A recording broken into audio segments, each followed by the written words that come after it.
तो स्वागत है। आज हम एक बहुत ही जरूरी विषय पर बात करने वाले हैं, एचआईवी और एड्स पर। लेकिन हम इसे किसी मेडिकल किताब की तरह नहीं पढ़ेंगे, नहीं, हम इसे एक कहानी की तरह समझेंगे, एक आक्रमण की कहानी। अब सवाल ये उठता है कि भला एक कहानी इतने मुश्किल और जटिल वायरस को समझने में कैसे मदद कर सकती है ना? तो चलिए इस सफर में देखते हैं कि कैसे एक कहानी का इस्तेमाल करके एचआईवी के पीछे के पूरे विज्ञान को एकदम आसान बनाया जा सकता है। तो चलिए कहानी शुरू करते हैं। सोचिए, हमारा शरीर एक बहुत बड़ा मजबूत साम्राज्य है और इस साम्राज्य की एक अपनी सेना है, हमारा इम्यून सिस्टम, जो दिन रात इसकी रक्षा करती है। पर इस साम्राज्य पर एक बहुत ही खतरनाक हमलावर की नजर पड़ चुकी है। अब कोई भी लड़ाई शुरू होने से पहले ये जानना जरूरी है कि अगर हम हारे तो सबसे बुरा क्या हो सकता है ना? और इस कहानी का सबसे बुरा अंजाम है एड्स। ये वो हालत है जब साम्राज्य की रक्षा करने वाली सेना, मतलब हमारा इम्यून सिस्टम, पूरी तरह से घुटने टेक देता है। और इसे याद रखने का एक बहुत ही आसान तरीका है। एड्स मतलब इम्यूनिटी पर आक्रमण और ताकत का विनाश।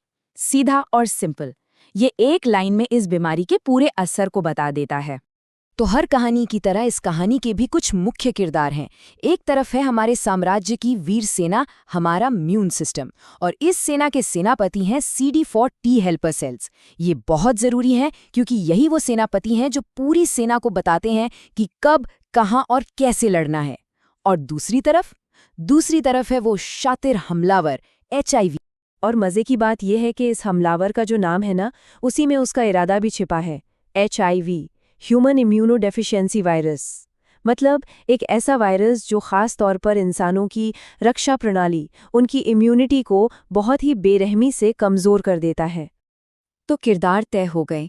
अब कहानी के अगले पड़ाव पर चलते हैं और देखते हैं कि ये दुश्मन आखिर साम्राज्य के दरवाजों के अंदर घुसता कैसे है।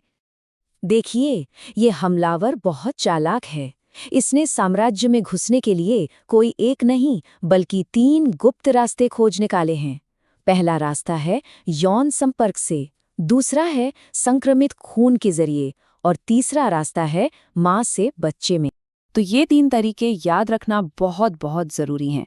यौन संपर्क, खून और मां से बच्चे में। बस ये 3 मुख्य रास्ते हैं इस आक्रमण के।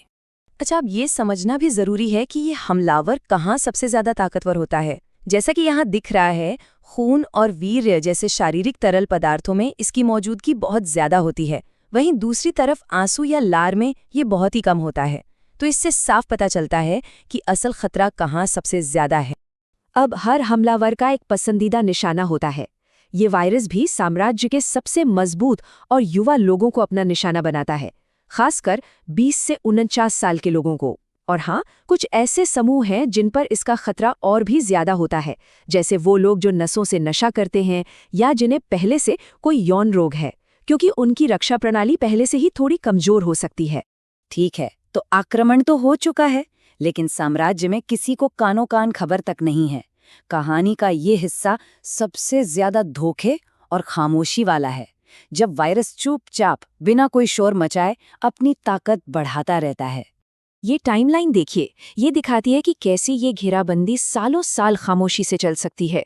जब संक्रमण होता है तो शुरू के कुछ हफ्तों में शरीर जवाब देता है, एंटीबॉडीज बनाता है, लेकिन फिर कई सालों तक कोई लक्षण नहीं दिखता, बिल्कुल खामोशी। और यही वो खतरनाक समय है जब इंसान एक एसिम्प्टोमेटिक कैरियर बन जाता है और अनजाने में ही वायरस को फैला सकता है।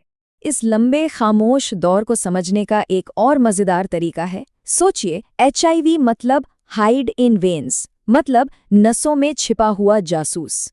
ये शरीर में घुसकर छिप जाता है और अंदर ही अंदर अपनी सेना तैयार करता रहता है और किसी को पता भी नहीं चलता।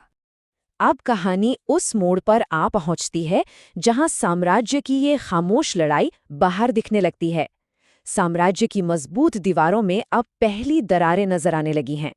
इस स्टेज को कहते हैं एड्स रिलेटेड कॉम्प्लेक्स, या शॉर्ट में ARC।